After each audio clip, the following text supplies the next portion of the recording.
আসসালামু আলাইকুম সুপ্রিয় পঞ্চম শ্রেণীর শিক্ষার্থীবৃন্দ, ইবনে তাসলিমা নাসির স্কুল অ্যান্ড কলেজের পক্ষ থেকে তোমাদের সকলকে স্বাগতম।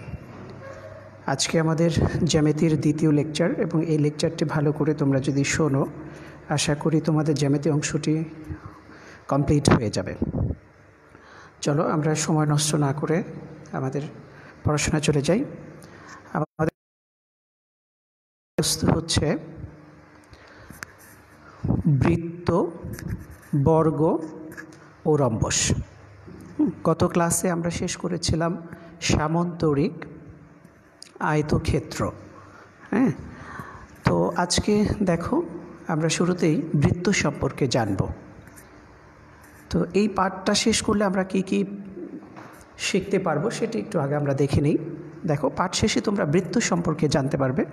বৃত্তির সকল বিষয় টুকটাক যেগুলো তোমাদের পঞ্চম শ্রেণীতে প্রয়োজন, প্রত্যেকটি জিনিসই তোমরা জানতে পারবে।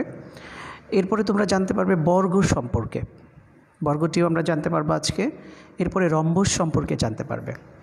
অর্থাৎ আজকে আমাদের আলোচনার টোটাল বিষয়বস্তু হচ্ছে তিনটি। গত ক্লাসে দুটি চতুর্ভুজ শিখিয়েছি, আজকে তিনটি চতুর্ভুজ, মোট পাঁচটি। এই পাঁচটি তোমাদের পরীক্ষায় আসে।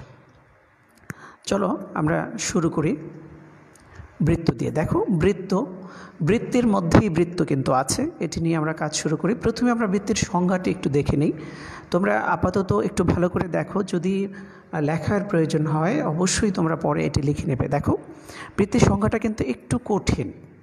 একই সমতলে অবস্থিত একটি নির্দিষ্ট বিন্দু থেকে, একটি সমতলে অবস্থিত হবে এবং একটি নির্দিষ্ট বিন্দু থেকে সমদূরবর্তী সকল বিন্দু দ্বারা বা অনেক বিন্দু দ্বারা গঠিত সুষম আবদ্ধ বক্রাকার চিত্রকে বৃত্ত বলে। একটু পেঁচি ঘুচি আর কি। আমরা এটা চিত্রের মাধ্যমে বোঝার চেষ্টা করব, তোমরা এটাকে মেমোরাইজ করে ফেলবে। এর থেকে সহজ সংজ্ঞা পাইনি, এর সংজ্ঞাগুলো আরও কঠিন কঠিন বিভিন্নভাবে দেওয়া আছে। তারপরে দেখো, আবার একটু পড়ে নিচ্ছি। একই সমতলে অবস্থিত একটি নির্দিষ্ট বিন্দু থেকে, অর্থাৎ যেটা আমাদের বৃত্তের কেন্দ্র থেকে সমদূরবর্তী সকল বিন্দু দ্বারা গঠিত সুষম আবদ্ধ বক্রাকার চিত্রকে বৃত্ত বলে। একটু কঠিন মনে হচ্ছে, তো চেষ্টা করে ফেলবা একটু মুখস্থ করার। আশা করি ইনশাআল্লাহ তোমরা পারবে। তো চলো আমরা একটু আঁকাআঁকির মাধ্যমে এটি শিখি। দেখো, এই হচ্ছে আমাদের নির্দিষ্ট বিন্দু, যাকে আমরা কেন্দ্র বলবো। একটি বৃত্তের কেন্দ্র থাকে, এই কেন্দ্র থেকে সমদূরবর্তী, সমান দূরত্বে আমরা অনেকগুলো বিন্দু নিই। দেখো, সমান দূরে আমরা অনেকগুলো বিন্দু নেব। প্রত্যেকটা বিন্দুর দূরত্ব ওই কেন্দ্র থেকে সমান হবে। একটু ভালো করে খেয়াল করার চেষ্টা করো কি হচ্ছে বিষয়টি। অনেকগুলো কিন্তু বিন্দু নিচ্ছি, বৃত্ত আঁকতেছি না। দেখো, অনেক বিন্দু নিচ্ছি কেন্দ্রকে ব্যাসার্ধ করে। আসলে সবগুলো বিন্দুর দূরত্ব কেন্দ্র থেকে সমান। এখন এই যে বিন্দুগুলো নিয়েছো, এইগুলো কিন্তু কেন্দ্র থেকে একেবারে সমান দূরত্বে অবস্থিত। আশা করি বুঝতে পেরেছো। এখন যদি এই বিন্দুগুলোকে আমরা যোগ করে দিই, তাহলে যে রেখাটা পাওয়া যাবে বক্রাকার, সেটি হবে বৃত্ত। আসলে আমরা একটু যোগ করে দিই, দেখি কি ঘটে। এই যে দেখো, যোগ হচ্ছে। দেখো, বিন্দুগুলো আমরা যোগ করছি। যোগ করার পরে কিন্তু আমরা একটি বৃত্ত পেয়ে যাব আশা করছি। বিন্দুগুলো আমরা যোগ করছি, দেখো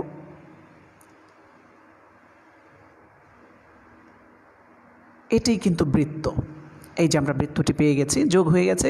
দেখো, এটি হচ্ছে বৃত্ত। বুঝতে পেরেছো তোমরা? তাহলে কেন্দ্র থেকে সমান দূরে যদি অসংখ্য বিন্দু থাকে এবং ওই বিন্দুগুলোকে যদি আমরা যোগ করে দিই, তাহলে যে বৃত্তাকার বা বক্রাকার একটি যে রেখা পাওয়া যায়, সেটিকেই কিন্তু বৃত্ত বলা হবে। এখন এই বৃত্তের মধ্যে অনেক কিছু আছে, আমরা একটু ছোট ছোট করে দেখে নেব যে বৃত্তের মধ্যে কি কি আছে, তারপর আমরা বৃত্ত আঁকা শিখব। আমরা এখন বৃত্তটি একটু আঁকবো, কীভাবে বৃত্ত আঁকতে হয়। দেখো, এটি খুব জরুরি, একটু ভালো করে দেখো। যদি কারো কাছে জ্যামিতি বক্স থাকে সেটি হাতে নাও, শুধু বক্সের ব্যবহারটা দেখবা, লেকচারটা শেষেই চট করে একটু এঁকে ফেলবা তোমরা ইনশাআল্লাহ। বৃত্ত আঁকা শিখবো আমরা এখন। দেখো, বৃত্ত আঁকার জন্য যেই জিনিসটা তোমার দরকার হবে, এই কম্পাসটা দরকার হবে, এবং কম্পাসের উপরে তোমরা কাঠ পেন্সিলটাকে সেট করবে। কাঠ পেন্সিলটা এমনভাবে সেট করবে যে কম্পাসের ওই নিচের প্রান্ত এবং কাঠ পেন্সিলের নিচের প্রান্ত যেন সমান হয়। খেয়াল করেছ? আচ্ছা, তো দেখো এখানে যেই দুটি বিষয়ে খেয়াল রাখতে হবে আমাদের, কম্পাসের যে দুইটি প্রান্তের দিকে আমাদের খেয়াল রাখতে হবে। এই যে প্রান্তটা, কাঠ পেন্সিলের এই প্রান্তটা, এখানে কিন্তু তোমাদের একটু নজর রাখতে হবে কাঠ পেন্সিলটা যেন ভালো করে কাটা হয় এবং এই প্রান্তটা যেন ঠিকভাবে সেট হয়, এবং এই প্রান্তের দিকে একটু ভালো করে খেয়াল রাখতে হবে। তো এই দুটি প্রান্ত, এই যে প্রান্তটা আমরা এইমাত্র দেখালাম, এই প্রান্তটা কিন্তু খাতার ওই যে কেন্দ্র আছে, কেন্দ্রের মধ্যে স্ট্যাবল হবে, এটাকে কেন্দ্রের মধ্যে সেট করতে হবে। হ্যাঁ, আর কাঠ পেন্সিলটা কিন্তু ঘুরবে। চলো আমরা কাঠ পেন্সিলটাকে শুধু একটু দেখি, বাকি পার্টগুলো আসলে রাখা সম্ভব না আমার জন্য। কাঠ পেন্সিল দিয়ে আমরা এখন বৃত্তটাকে আঁকার চেষ্টা করব। দেখো এই যে কাঠ পেন্সিলটাকে আমরা আঁকছি, এখানে একটু বলে রাখা দরকার, কম্পাসের বাকি যে প্রান্তটা আছে এই প্রান্তটা কিন্তু খাতায় তোমরা ফিক্সড করে ফেলবা, ফিক্সড করে কম্পাসের মাথায় ধরে শুধু কাঠ পেন্সিলটাকে ঘুরিয়ে দেবা। হ্যাঁ, এই যে এইভাবে শুধু কাঠ পেন্সিলটা ঘুরবে। দেখো ঘুরে ঘুরে আমাদের বৃত্তটা তৈরি হবে। এটি খুব কঠিন কাজ পাওয়ার পয়েন্টে করা, তারপর আমি চেষ্টা করেছি তোমাদেরকে দেখানোর জন্য। এই বৃত্তটা হয়ে গেছে, আশা করি তোমরা বুঝতে পেরেছো। তাহলে আমরা কি করেছি এখানে যেটা করেছি সেটা হচ্ছে কম্পাসের যেই প্রান্তটা আমরা দেখেছি সেটি খাতার কেন্দ্রের মধ্যে স্থাপন করে আমরা জাস্ট কম্পাসটাকে ঘুরালেই কিন্তু আমাদের এই বৃত্তটি হয়ে যাবে। তো কি পেরেছো ইনশাআল্লাহ আমাকে একটু জানাবে, যারা বৃত্তটা আঁকতে পারো শুধু এইটুকু জানাবে আমাকে। দেখো আমরা এখন বৃত্তের বিভিন্ন প্রান্ত নিয়ে কথা বলবো, বিভিন্ন জিনিস আছে বৃত্তে, সেগুলো নিয়ে একটু কথা বলার চেষ্টা করব। এটি আমরা একটা বৃত্ত আঁকলাম। এই বৃত্তটি তোমরা জানো, এটা তোমরা এইমাত্র আঁকা শিখিয়েছি, তোমরা বৃত্তটি এঁকেছো। আঁকার পরে দেখো আমরা একটু চিহ্নিত করব বৃত্তের এই যে বিষয়টা হচ্ছে, এটি হচ্ছে কেন্দ্র। তাহলে বৈশিষ্ট্য যদি পরীক্ষায় আসে যে একটি বৃত্তের বৈশিষ্ট্য লেখো তিনটে, তাহলে প্রথম বৈশিষ্ট্য হবে বৃত্তের একটি কি থাকে, নির্দিষ্ট কেন্দ্র থাকে। এরপরে দেখো এই যে রেখাটা, ভালো করে একটু খেয়াল করো, এই রেখাটাকে কি বলে, আমি আবার দেখাচ্ছি। এই যে রেখাটা একটু দেখো, হ্যাঁ, এই রেখাটাকে বলা হয় ব্যাসার্ধ। তাহলে ব্যাসার্ধ কি? ব্যাসার্ধ হচ্ছে কেন্দ্র থেকে বৃত্ত পৃষ্ঠের উপরে একটা রেখা টানবো আমরা, এই রেখাটাকেই বলা হবে ব্যাসার্ধ। কেন্দ্র থেকে বৃত্ত পৃষ্ঠের উপরে যে কোনো জায়গায় দিয়ে তুমি যদি রেখা টানো তাহলে সেটি কি হবে, ব্যাসার্ধ হবে। এটা তাহলে কি বলো তো, এটি হচ্ছে ব্যাসার্ধ। দেখো এই যে অংশটুকু আমরা দেখাচ্ছি এটি হচ্ছে আমাদের ব্যাসার্ধ। এখন যদি প্রশ্ন করো স্যার ব্যাসার্ধ কি এই এক জায়গা দিয়ে আঁকতে হয়? না, ব্যাসার্ধ তুমি কেন্দ্র থেকে যেখানে আঁকো, দেখো এটি ব্যাসার্ধ হতে পারে, এটি ব্যাসার্ধ হতে পারে, এই দিক থেকে ব্যাসার্ধ হতে পারে, এই দিক থেকে ব্যাসার্ধ হতে পারে, এই দিক থেকে হতে পারে, অর্থাৎ যে কোনো দিক থেকে তুমি কেন্দ্র থেকে রেখা টানলেই কিন্তু সেটি কী হয়ে যাবে, ব্যাসার্ধ হবে। আশা করি তোমরা ব্যাসার্ধকে চিনতে পেরেছ।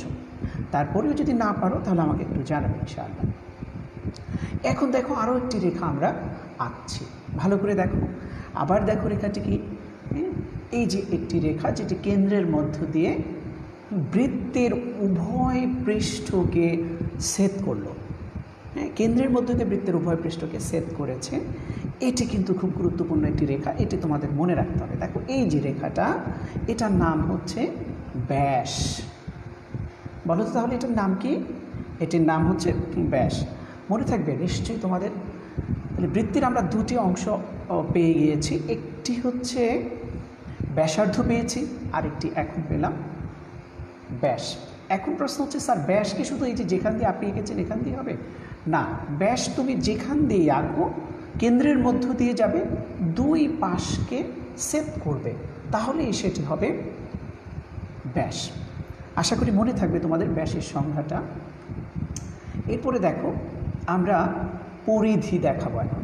পরিধি খুব গুরুত্বপূর্ণ একটা জিনিস।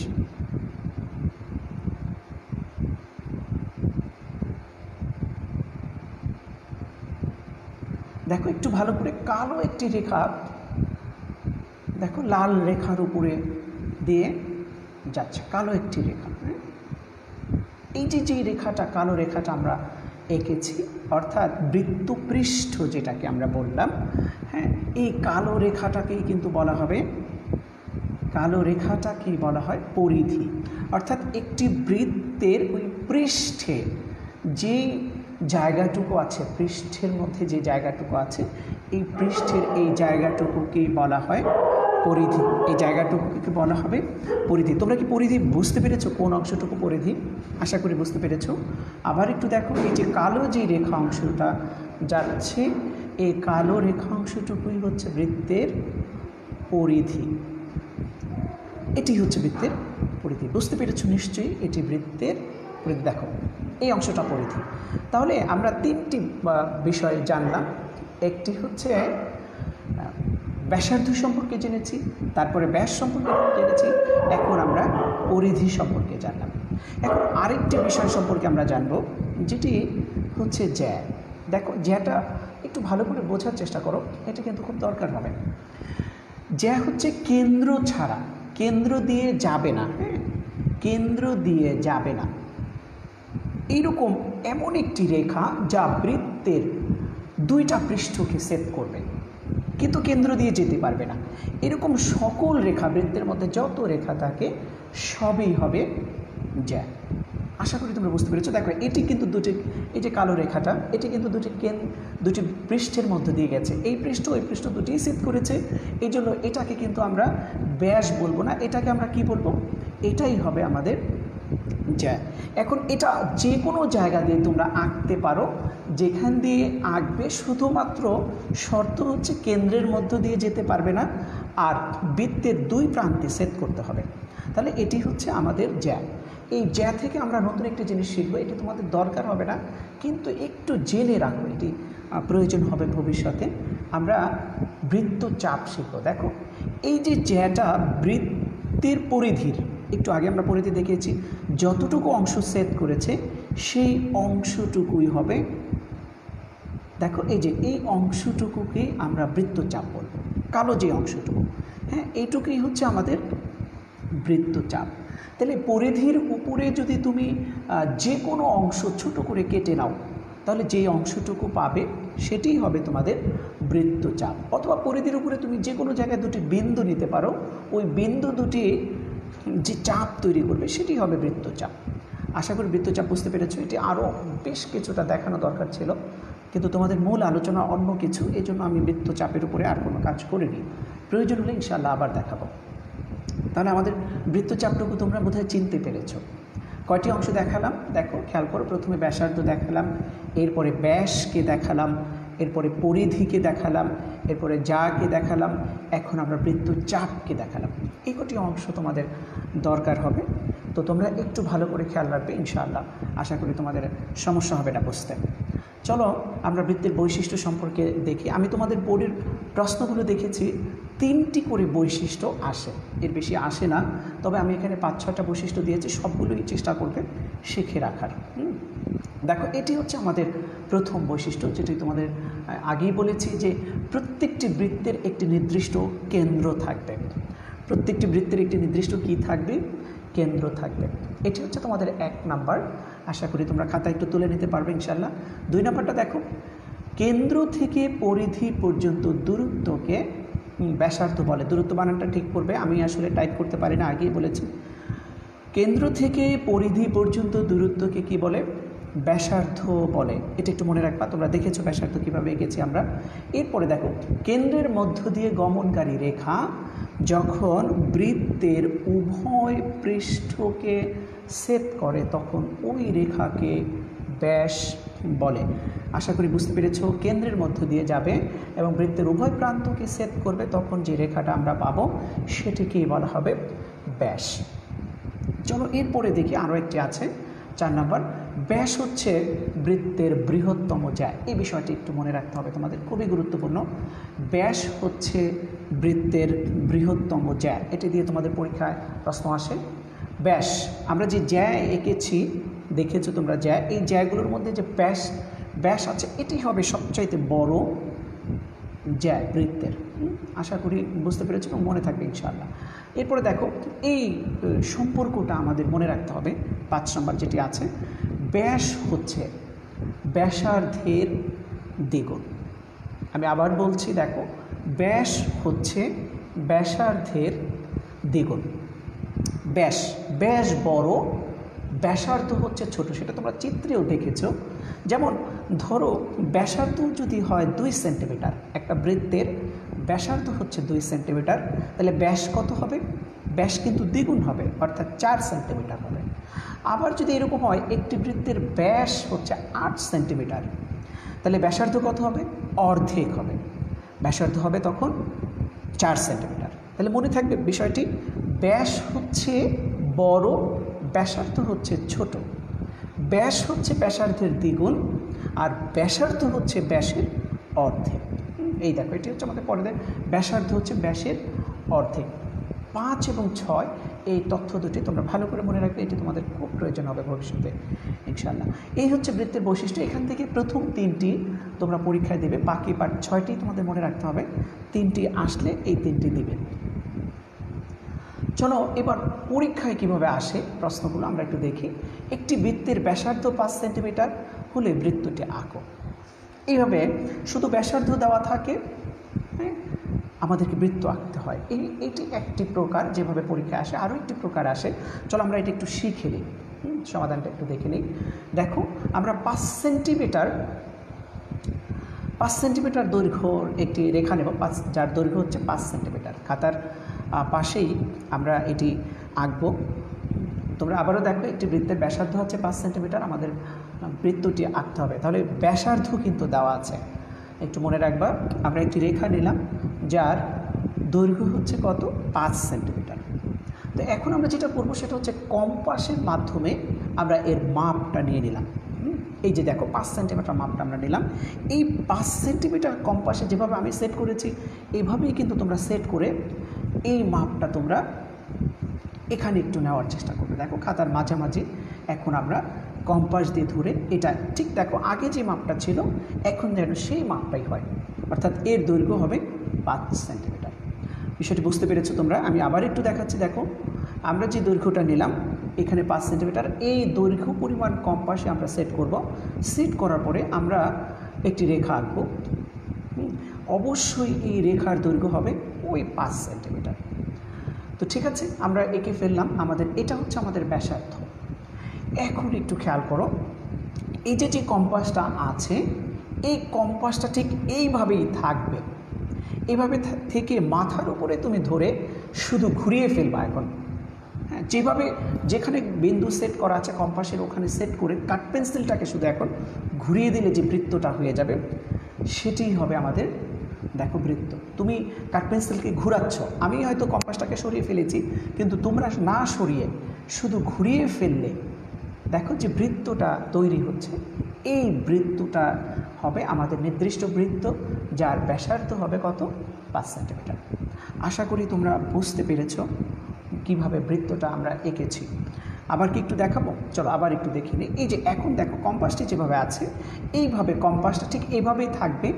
তোমরা এইভাবে ধরে কাট পেন্সিলটাকে শুধু কি করবা, কম্পাসটাকে ধরে কাট পেন্সিলটাকে ঘুরিয়ে ফেললেই আমাদের নির্দিষ্ট বৃত্ত আঁকা হয়ে যাবে। এখানে আসলে পাওয়ার পয়েন্টে কখনোই এই কম্পাসটাকে ঘোরানো দেখানো সম্ভব না, এটি একটু ঝামেলা হয়, এই জন্য আমি কাট পেন্সিলটাকে সরিয়ে ফেলেছি। এখন তোমরা জাস্ট আঁকলেই কিন্তু তোমাদের নির্দিষ্ট বৃত্তটা পেয়ে যাবা। এই হচ্ছে এতক্ষণ লেকচারের সাকসেস। যদি তোমরা বৃত্তটা আঁকতে পারো বা বুঝতে পারো, তাহলে আমার এতগুলো কথা বলার সার্থক হলো। চলো আমরা আরও একটি বৃত্ত আঁকি। আরেকটি বৃত্ত আঁকবো যার ব্যাসার্ধ হচ্ছে কত? 4 সেন্টিমিটার। দেখো, এবার ঠিক একইভাবে আমরা আবার একটি রেখা নেব যার ব্যাসার্ধ হচ্ছে 4 সেন্টিমিটার।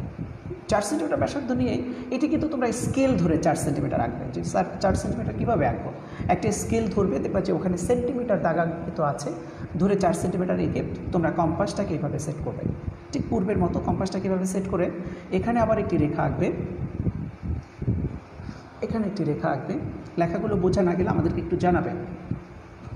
আবার একটি কম্পাস ধরো, কম্পাসটা ধরে ঠিক কম্পাসকে কিন্তু তুমি এখন আর উঠাবে না, জাস্ট এটাকে আস্তে আস্তে আস্তে আস্তে খাতার মধ্যে ঘুরিয়ে ফেলবা।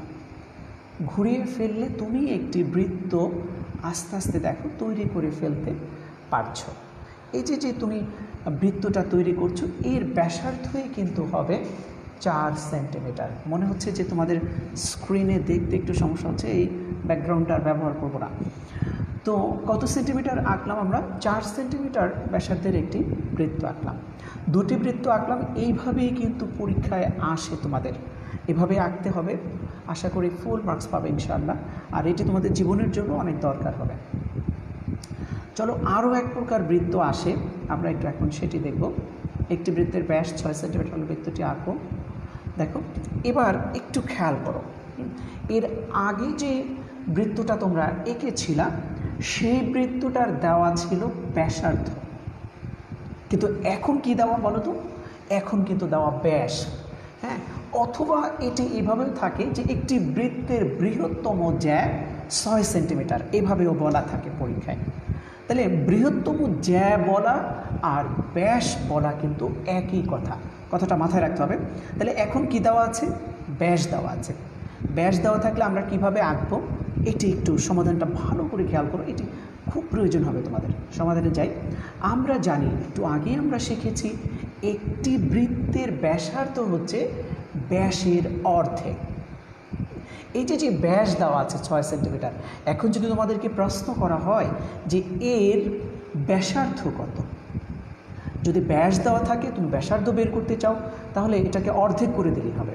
তাহলে বলো তো কত হবে এর ব্যাসার্ধ? এর ব্যাসার্ধ হবে 3, 2 দিয়ে ভাগ করবো। চলো আমরা একটু দেখে নিই। এখানে ব্যাস হচ্ছে 6 সেন্টিমিটার, ব্যাস কত? 6 সেন্টিমিটার। সুতরাং তুমি যদি এখান থেকে ব্যাসার্ধ বের করতে চাও, তাহলে দেখো তোমাকে 6কে ভাগ করতে হবে 2 দিয়ে, আসবে 3 সেন্টিমিটার। তাহলে তোমাকে এই 3 সেন্টিমিটার ব্যাসার্ধ ধরেই একটু আগে যেভাবে বৃত্ত এঁকেছো এখন সেভাবে বৃত্ত এঁকে ফেললেই হয়ে যাবে। তাহলে আমাদের মূল কাজ হচ্ছে, যদি ব্যাস দেওয়া থাকে সেক্ষেত্রে আমাদেরকে ব্যাসার্ধটা বের করে নিতে হবে 2 দিয়ে ভাগ করে। তাহলে দেখো আবার একটু সমাধানটা আমরা এখান থেকে খেয়াল করি, এটি খুব গুরুত্বপূর্ণ। আমরা প্রথমেই লিখব, আমরা জানি একটি বৃত্তের ব্যাসার্ধ ব্যাসের অর্ধেক। হ্যাঁ, এটি লিখে এখানে ব্যাস হচ্ছে 6 সেন্টিমিটার লিখব। এরপরে আমরা লিখব যে ব্যাসার্ধ সমান ব্যাস ভাগ 2, অর্থাৎ 6/2 = 3 সেন্টিমিটার। বাকি সব কাজ আগের মতো। আমরা একটি রেখা নেব যার দৈর্ঘ্য হবে 3 সেন্টিমিটার। মনে রাখবা এখানে কিন্তু 3 সেন্টিমিটার আমরা ব্যাসার্ধ নিয়ে কাজ করছি, ব্যাস নিয়ে নয়। আমরা আবার এর মাপ নেব, মাপ নেওয়ার পরে আমরা রেখা টানব, রেখা টেনে আবার কম্পাসটাকে ঠিক এইভাবে সেট করব যেভাবে এখন আছে। ঠিক এই অবস্থাতে তুমি যদি কাঠ পেন্সিলটাকে তোমার খাতার মধ্যে ঘুরিয়ে ফেলো, তাহলেই তোমার নির্দিষ্ট ব্যাসার্ধের বৃত্তটি কিন্তু তুমি পেয়ে যাচ্ছ। বৃত্ত পেয়ে গেছো, এর ব্যাস হচ্ছে 6 সেন্টিমিটার, ব্যাসার্ধ হচ্ছে 3 সেন্টিমিটার। এইভাবেও কিন্তু পরীক্ষায় তোমাদের প্রচুর আসে। জ্যামিতিটা আশা করি তোমরা বুঝতে পেরেছো বৃত্ত কীভাবে আঁকতে হয়। তো আমরা এখন কিছু বাড়ির কাজ দেবো তোমাদের, এগুলো একটু মনে রাখতে হবে। একটি বৃত্তের ব্যাস হচ্ছে 8 সেন্টিমিটার, ব্যাস দেওয়া, খেয়াল করো 8 সেন্টিমিটার, বৃত্তটি আঁকো। আমরা আরও একটি প্র্যাকটিস করব, আরও একটু প্র্যাকটিস করে নিই। দেখো ঠিক একই প্রক্রিয়ায় আমরা জানি একটি বৃত্তের ব্যাসার্ধ ব্যাসের অর্ধেক, এখানে ব্যাস হচ্ছে 8 সেন্টিমিটার, সুতরাং ব্যাসার্ধ বের করলাম। ব্যাসার্ধ কত পেয়েছো দেখো তো? ব্যাসার্ধ পেয়েছো 4 সেন্টিমিটার। তাহলে আমরা আবার 4 সেন্টিমিটার একটি দৈর্ঘ্য নেব, আবার তার মাপ নেব, আবার এখানে কম্পাস সেট করব। কম্পাস সেট করে আমরা কি করব? জাস্ট কম্পাসটাকে এইভাবে ঘুরিয়ে দেব। ঘুরিয়ে দিলেই আমরা আমাদের নির্দিষ্ট দৈর্ঘ্যের বৃত্ত পেয়ে যাব। এই হচ্ছে আমাদের বৃত্ত। তো টুকটাক বৃত্তের আলোচনা আশা করি তোমরা বুঝতে পেরেছ। দুইভাবে বৃত্ত পরীক্ষায় আসে, একটি হচ্ছে ব্যাস দিয়ে আসে, আর একটি হচ্ছে ব্যাসার্ধ দিয়ে আসে। আশা করি তোমরা এটি পারবে ইনশাআল্লাহ। দেখো একটি বৃত্তের ব্যাসার্ধ 4 সেন্টিমিটার হলে বৃত্তটি আঁকো, একটি বৃত্তের ব্যাসার্ধ 7 সেন্টিমিটার হলে বৃত্তটি আঁকো, একটি বৃত্তের ব্যাস 5 সেন্টিমিটার হলে, ব্যাস দেওয়া আছে এটি 5 সেন্টিমিটার হলে বৃত্তটি আঁকো, একটি বৃত্তের ব্যাস 12 সেন্টিমিটার হলে বৃত্তটি আঁকো। হ্যাঁ, এগুলো হচ্ছে তোমাদের বাড়ির কাজ। গত ক্লাসে বাড়ির কাজ দিয়েছিলাম, তোমরা করেছো কি না আমাকে কেউ জানাওনি। হ্যাঁ, তোমাদের বাড়ির কাজগুলো করা দরকার। দেখো একটি লেকচার তৈরি করতে কিন্তু অনেক কষ্ট হয়, রোজার মধ্যে লেকচারগুলো করছি, আর তোমরা যদি বাড়ির কাজগুলো না করো তাহলে কিন্তু লেকচারগুলো বা ক্লাসগুলো কষ্টগুলো বিফলে যাবে। সুতরাং বাড়ির কাজগুলো করবে, আশা করি বাড়ির কাজগুলো করে আমাকে একটু জানাবে ইনশাআল্লাহ। চলো এখন আমরা আমাদের বর্গক্ষেত্র নিয়ে আলোচনা করব। বর্গক্ষেত্র কাকে বলে একটু দেখে নিই। চলো, বর্গক্ষেত্র খুব সহজ, এটি পরীক্ষা আসলে আঁকাও সহজ, বোঝাও সহজ। দেখো, যে চতুর্ভুজের 4 বাহু সমান এবং 4 কোণ সমকোণ বা 90 ডিগ্রি তাকে বলা হয় বর্গক্ষেত্র। আবার বলছি, দেখো, যে চতুর্ভুজের 4 বাহু সমান এবং 4 কোণ সমকোণ তাকে বর্গক্ষেত্র বলে। সংজ্ঞাটা একটু লিখে নিও, এভাবেই লিখলেই চলবে ইনশাআল্লাহ। তো আমরা একটু চিত্রের মাধ্যমে দেখি বর্গক্ষেত্র কি। দেখো, আমরা একটি রেখা নিলাম, ঠিক সমান করে আরেকটি রেখা নিলাম, ওই রেখার সমান করে আরেকটি রেখা নিলাম। অর্থাৎ এখানে দেখো, ভালো করে খেয়াল করে, 4টি রেখাই কিন্তু সমান। রেখাগুলো বোঝা যাচ্ছে না মনে হয়, ব্যাকগ্রাউন্ড চেঞ্জ করে দেবো, কালার ইনশাআল্লাহ পরের ক্লাসে চেঞ্জ করে দেবো। দেখো, এখানে যে 4টি আমরা বাহু দেখিয়েছি, বাহু 4টি সমান আছে। সমান থাকার কারণেই কিন্তু এটি বর্গক্ষেত্র। এবং এর দেখো 4টি কোণ আছে, এই 4টি কোণ কিন্তু ভালো করে দেখো, এই 4টি কোণ হচ্ছে 90 ডিগ্রি। তাহলে 2টি জিনিস মাথায় রাখতে হবে, বর্গক্ষেত্রের 4 বাহু সমান থাকবে এবং বর্গক্ষেত্রের যে 4 কোণ থাকবে সবগুলো 90 ডিগ্রি বা সমকোণ হবে। এখান থেকে আমরা বৈশিষ্ট্য আঁকার চেষ্টা করব পরবর্তীতে। দেখো, বর্গক্ষেত্রের বৈশিষ্ট্য, প্রথম বৈশিষ্ট্য হচ্ছে বর্গক্ষেত্রের প্রতিটি বাহু সমান থাকে। এটা তোমরা জানো, একটু আগেই দেখেছি, বর্গক্ষেত্রের প্রত্যেকটি বাহু সমান থাকে, এটি হচ্ছে 1 নাম্বার। 2 নাম্বার হচ্ছে বর্গক্ষেত্রের প্রত্যেক কোণ সমান এবং তা হবে 90 ডিগ্রি। বর্গক্ষেত্রের প্রত্যেক কোণ সমান এবং তা হবে 90 ডিগ্রি। দেখো, বর্গক্ষেত্রের কর্ণদ্বয়, আমরা যে কোণাকুণি যে কোণগুলো আঁকবো, সেগুলো রেখাগুলো আঁকবো, সেগুলো কিন্তু সমান। কর্ণদ্বয়, কোণাকুণি যে রেখা, এক কোণা থেকে আর এক কোণা যে রেখা হয়, এগুলোকে কর্ণ বলে। এই কর্ণদ্বয় কিন্তু বর্গক্ষেত্রে কী হয়, সমান হয়। এরপরে দেখো, বর্গক্ষেত্রের ক্ষেত্রফল নির্ণয় সূত্র বাহু স্কোয়ার। একটু ভালো করে দেখো, বর্গক্ষেত্রের ক্ষেত্রফল নির্ণয় সূত্র বাহু স্কোয়ার। পরীক্ষা আসলে প্রথম 3টা বৈশিষ্ট্যই তোমরা দেওয়ার চেষ্টা করবে। এরপরে দেখো, 5 নম্বর হচ্ছে বর্গক্ষেত্রের কর্ণদ্বয় পরস্পরকে সমদ্বিখণ্ডিত করে। দ্বিখণ্ডিত বানানটা একটু ভুল আছে, এখানে দ্বয় ব হবে। বর্গক্ষেত্রের কর্ণদ্বয় পরস্পরকে সমদ্বিখণ্ডিত করে। এই ছিল তাদের বৈশিষ্ট্য। চলো আমরা একটু বর্গক্ষেত্র আঁকি। একটি বর্গের 1 বাহুর দৈর্ঘ্য 5 সেন্টিমিটার হলে বর্গক্ষেত্রটি আঁকো। এই আঁকাআঁকি যা আছে এগুলো কিন্তু সবই একই রকম। সামান্তরিকে যেভাবে আঁকতে হয়, আয়তক্ষেত্রে যেভাবে আঁকতে হয়, বর্গেরও সেভাবে আঁকতে হয়। এরপরে তোমার রম্বসেও একইভাবে আঁকতে হবে, অর্থাৎ আঁকাটা কিন্তু প্রায় কাছাকাছি সমান। তো চলো আমরা একটু এঁকে নিই। আমরা 5 সেন্টিমিটার দৈর্ঘ্যের একটি রেখা নিলাম। এই রেখাটা কত সেন্টিমিটার, 5 সেন্টিমিটার। ঠিক আবার একইভাবে আমরা কম্পাস বসাবো, এই পরিমাণ মাপ নিয়ে এখানে আমরা একটি রেখা আঁকলাম নিচে। রেখা আঁকার পরে তোমাদেরকে গত ক্লাসে 5 টান শিখিয়েছিলাম। 5 টান দিয়ে কী করতে হয়, লম্ব আঁকতে হয়। সেই 5 টান কি তোমাদের মনে আছে? এই যে 1 টান গত ক্লাসে দেখিয়েছিলাম, এটি খুব গুরুত্বপূর্ণ। 1 টান দিলাম। দেখো, এই 1 টান দেওয়ার পরে যে রেখাটা এবি রেখায় সেট করেছে, এখানে বসিয়ে আমাদের কিন্তু আরও 1 টান দিতে হবে। যেহেতু এই 5 টান নিয়ে আমরা গত ক্লাসে অনেক কথা বলেছি, সুতরাং আজকে আশা করি তোমরা বুঝতে পারছো। আমরা 5 টান দিয়ে দিলাম। দেখো, এই 5 টান দেওয়ার পরে এখন এবি রেখার সমান করে, এবি রেখা যতটুকু, এতটুকু কম্পাস ধরে আমরা এখানে কিন্তু এসি রেখা এখন এঁকে ফেলব। মনে রাখতে হবে, এই রেখাটা কিন্তু এবি এর সমান হবে। বর্গক্ষেত্রে প্রত্যেকটা বাহু কিন্তু সমান হয়, এটা মাথায় রাখতে হবে। হ্যাঁ, এখন আমরা কম্পাসটা আবার ধরি। দেখো, আমরা এবি এর সমান করে কম্পাস ধরব এবং এই কম্পাসটাকে আমরা এবি এর সমান নিয়ে সি বিন্দুতে ধরব। কোথায় ধরবো বলো তো? সি বিন্দুতে। এখান থেকে আমি সরিয়ে সি বিন্দুতে বসানো আমার জন্য একটু টাফ, এই জন্য আমি সরাই নাই। তোমরা এটাকে সরিয়ে কোথায় নিবা? সি বিন্দুতে। সি বিন্দুতে নিয়ে তোমরা ঠিক কী করবা, এইভাবে একটি বৃত্তচাপ এঁকে ফেলবা। হ্যাঁ, কম্পাসটা কোথায় বসবে? সি বিন্দুতে বসবে। সি বিন্দুতে বেশ এইভাবে একটি বৃত্তচাপ হবে। এবার তোমরা কী করবা, কম্পাসটাকে আবার তোমরা এবির সমান মাপ নেবা। এবির সমান মাপ নিয়ে এবার কম্পাসকে তোমরা ধরবা বি বিন্দুতে। বি বিন্দুতে ধরে তোমরা আবার এই বৃত্তচাপটা এঁকে ফেলবা। তাহলে 2টি বৃত্তচাপ আঁকছে, আমি আবার একটু দেখাচ্ছি। তোমরা কী করবা, প্রথমে কম্পাসটা এবি, এই যে এবি পরিমাণ মাপ আছে এই মাপটাই থাকবে উভয় ক্ষেত্রে। এবি পরিমাণ মাপ নিয়ে কম্পাসটাকে তোমরা সি বিন্দুতে বসিয়ে তারপরে একটি বৃত্তচাপ আঁকো। এরপরে তোমরা ওই একই পরিমাণ মাপে বি বিন্দুতে বসিয়ে তোমরা আরেকটি বৃত্তচাপ আঁকো। এখন দেখো যে ছেদ বিন্দু পেয়েছি, আমরা এই ছেদ বিন্দু দুটাকে শুধু যুক্ত করে দেব। যুক্ত করে দেওয়ার পরে দেখো আমরা কি পেলাম, আর একটা ডি বিন্দু পেয়ে গেলাম, আর আমরা আমাদের নির্দিষ্ট বর্গক্ষেত্র পেয়ে গেছি যার প্রত্যেকটি বাহু হচ্ছে সমান। এটি হচ্ছে 5 সেন্টিমিটার বাহু বিশিষ্ট একটি বর্গক্ষেত্র।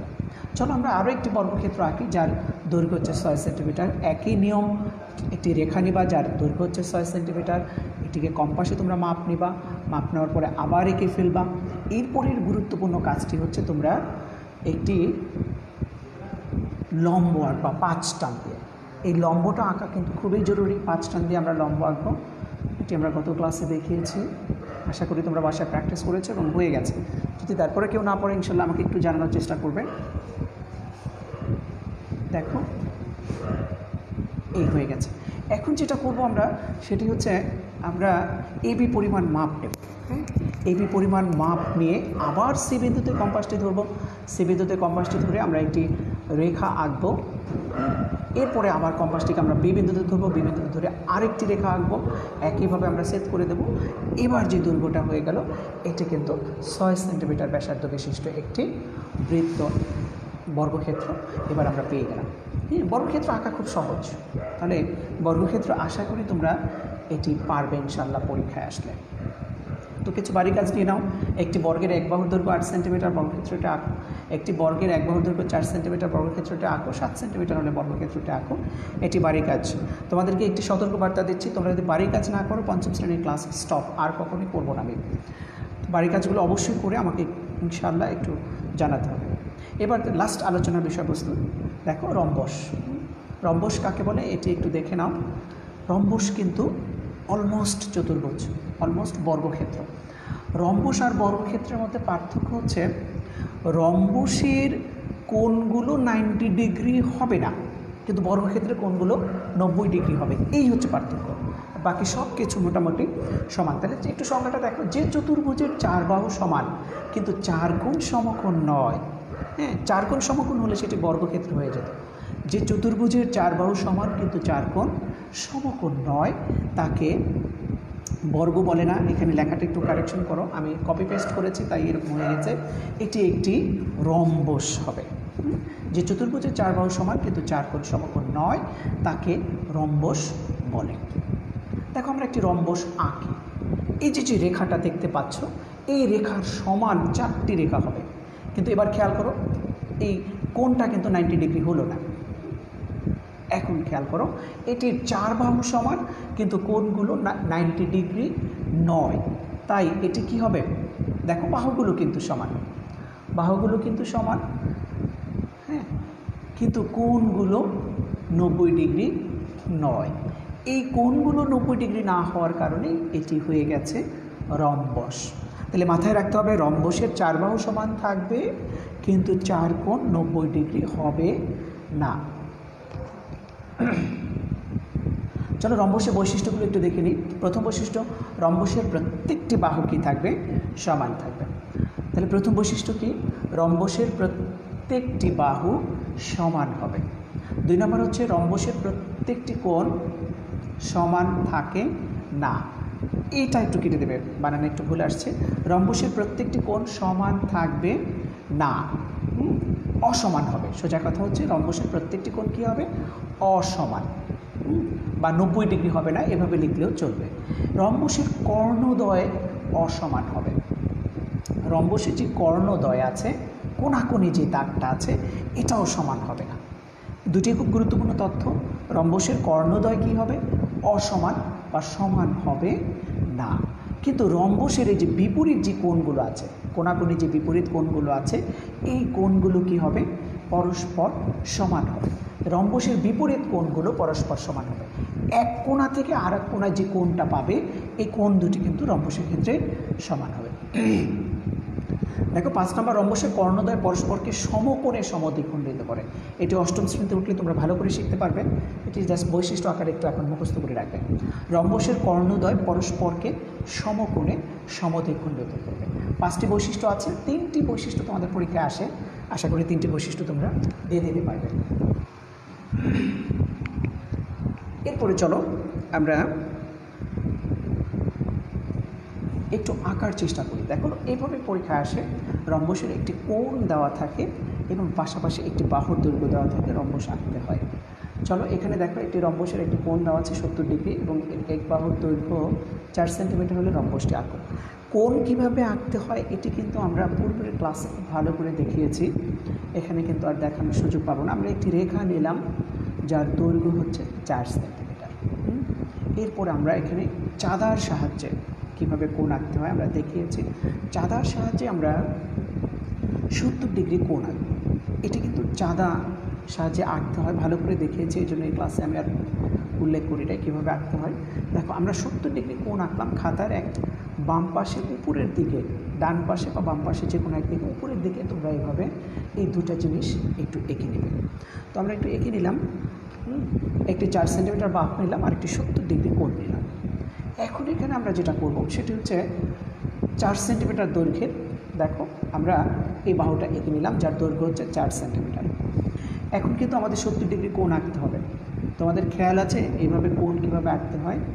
ঠিক 70 ডিগ্রি কোণটা এখানে আমরা আঁকবো যেভাবে আমরা গত ক্লাসে এঁকেছিলাম, চাঁদা ধরে ধরে আঁকতে হবে। এখানে কিন্তু চাঁদা না, এখানে কম্পাস ধরে আঁকতে হবে। তোমাদের মনে থাকার কথা, এই জন্য আমি এখানে আর দেখাইনি, আশা করি ইনশাআল্লাহ পারবে। এই যে আমরা এখানে যে কোণটা আঁকলাম এটি কিন্তু 70 ডিগ্রি কোণ। এটি কত ডিগ্রি কোণ? এটি হচ্ছে 70 ডিগ্রি কোণ। এখন তোমরা কম্পাস ধরে এবি পরিমাণ আবার মাপ নেবে। কম্পাস ধরে এবি পরিমাণ মাপ নিয়ে সি বিন্দুতে ধরে একটি বৃত্তচাপ আঁকবে। আবার বলছি, কম্পাস ধরে, কম্পাসটা এবি এর উপরে সেট করবে এবং এবির উপরে সেট করে এবি পরিমাণ মাপ নেওয়ার পরে এটাকে সি বিন্দুতে সেট করে এইভাবে একটি বৃত্তচাপ আঁকবে। ঠিক ওই পরিমাণ মাপই থাকবে কম্পাসটি, তারপরে বি বিন্দুতে আবার ধরে আবার একটি বৃত্তচাপ আঁকবে। দেখো বৃত্তচাপটি একটি নির্দিষ্ট বিন্দুতে সেট করেছে। এখন আমরা শুধু বি আর সি বিন্দুতে সি বিন্দু থেকে এটিকে যোগ করে দেব। এখন আমরা যেটি পেয়ে গেলাম সেটি কিন্তু আমাদের কি, এটি হচ্ছে আমাদের রম্বস, যার কোণ হচ্ছে 70 ডিগ্রি সেলসিয়াস, 70 ডিগ্রি, আর যার দৈর্ঘ্য হচ্ছে 4 সেন্টিমিটার। চলো আরও একটি দেখি। একটি রম্বসের কিছু বাড়ি কাজ দিয়ে দিই। একটি রম্বসের একটি কোণ হচ্ছে 60 ডিগ্রি এবং এক বাহুর দৈর্ঘ্য হচ্ছে 4 সেন্টিমিটার। এটি আঁকো, এটি সামান্তরিক হবে না, এটি হবে রম্বসটি আঁকো। রম্বসের একটি কোণ 80 ডিগ্রি এবং এক বাহুর দৈর্ঘ্য 6 সেন্টিমিটার, রম্বসটি আঁকো। 2টি বাড়ি কাজ তোমাদের থাকলো। মোট অনেকগুলো বাড়ি কাজ দেওয়া হলো, এই বাড়ি কাজগুলো অবশ্যই করবে। আর কোথাও যদি বুঝতে সমস্যা হয় তাহলে আমাকে একটু জানাবে। আমি ক্লাসটা একটু ফাস্ট নেই, কারণ ক্লাসের পরিধি যদি অনেক বড় হয়ে যায়, অনেকেই ইন্টারনেটের যে বান্ডেলগুলো আছে বা ইন্টারনেটে অনেক বেশি সময় নিলে, অনেক লম্বা সময় নিলে বেশি জিবি বা বেশি মেগাবাইট খরচ হওয়ার কারণে আমি এখন একটু ফার্স্ট ক্লাস নেই। এটি অনেকেই পরামর্শ দিয়েছে যে স্যার একটু তাড়াতাড়ি নেওয়ার চেষ্টা করবেন। তাই তোমাদের যদি কোথাও বুঝতে সমস্যা হয় অবশ্যই আমাকে জানাবে। আবারও তোমাদেরকে একটি বিষয় স্মরণ করিয়ে দিই, বাড়ির কাজগুলো করবে। আর যে বিষয়গুলো বাসায় পড়ার সুযোগ আছে প্রত্যেকটি বিষয় বাসায় বাবা মার সহযোগিতা নিয়ে বা অন্য কারো সহযোগিতা নিয়ে কমপ্লিট করবে। গণিত ক্লাস আর বিজ্ঞান ক্লাস পাশাপাশি যদি আরও 2-1টি ক্লাস পারে আমি এখানে শেষ করে দেবো ইনশাআল্লাহ, আল্লাহ যদি সুস্থ রাখেন। তোমাদের সকলকে ভালো থাকার আশা জানিয়ে, শুভেচ্ছা জানিয়ে শেষ করছি। আসসালামু আলাইকুম।